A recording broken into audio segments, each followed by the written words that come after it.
Ժողովուրդ օրաթերթը գրում է. ՔՊ վարչությունը փակ քվեարկության բաժու նախագահի թեկնածու է ընտրել Ռուբեն Ռուբինյանին, մերժելով Ալեն Սիմոնյանի թեկնածությունը։ Թերթի տեղեկություններով Սիմոնյանը ստացել է ընդամենը 5 ձայն, ինչից հետո իշխանական շրջանակներում նրա քաղաքական դիրքերի թուլացման մասին քննարկումները նոր թափ են ստացել։ Հրապարակման համաձայն շրջանառվող վարկածները, թե Սիմոնյանը կարող է հավակնել Հանրապետության նախագահի կամ Երևանի քաղաքապետի պաշտոններին, այս պահին քաղաքական եւ իրավական հիմքեր չունեն։ Աղբյուրների փոխանցմամբ նաև հստակ չէ, նա կպահպանի պատգամավորական մանդատ, թե կհրաժարվի դրանից։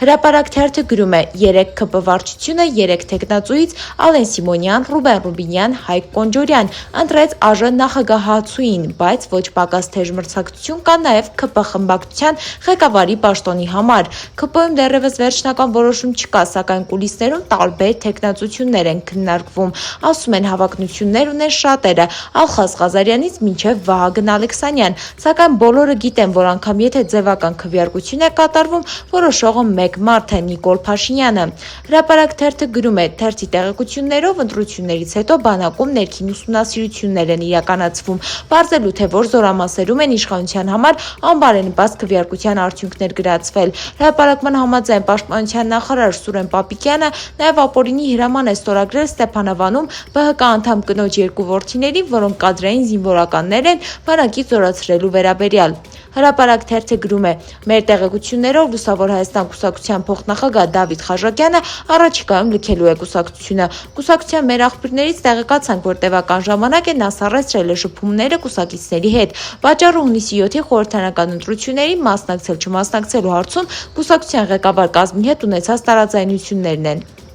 Հրապարակ թերթը գրում է. ՀՀ քաղաքացիների նոր ID քարտերի եւ կենսաչափական անձնագրերի տրամադրման մրցույթում հաղթած կոնսորցիումի կազմում ընդգրկված ֆրանսիական ընկերության բաժնետոմսերի մեծ մասը ըստ թերթի պատկանում է Advent International-ին։ Հրապարակումը հիշեցնում է, որ 44-օրյա պատերազմից հետո Advent International-ի արտադրած բաղադրիչներն էին հայտնաբերվել խոցված Բայրակթար T-B2 անօդաչուների բեկորներում։ Թերթը մտահոգություն է հայտնում, որ այս հանգամանքը կարող է վտանգներ ստեղծել Հայաստանի քաղաքացիների կենսաչափական տվյալների անվտանգության համար։ Իրավունք թերթը գրում է. ՔՊ-ն իսկ ավելի ճիշտ Նիկոլ Փաշինյանը որոշում ունի, որ ԱԺ փոխխոսնակներից մեկը լինելու է կին եւ այդ կինը լինելու է Լիլիթ Մակունցը, բայց սա դեռ ամենը չէ։ Փաշինյանը որոշել է թիմի տղամարդկանց գլխին էլ կին դնել։ Ակտիվորեն քննարկվում է, որ խմբակցության ղեկավարի պաշտոնն էլ ՔՊ-ում վստահվելու է կին պատգամավորի։ Այս պահին քննարկվող վարկածներից մեկի համաձայն այդ պաշտոնում կարող է հայտնվել Արուսյակ Ջուլհակյանը։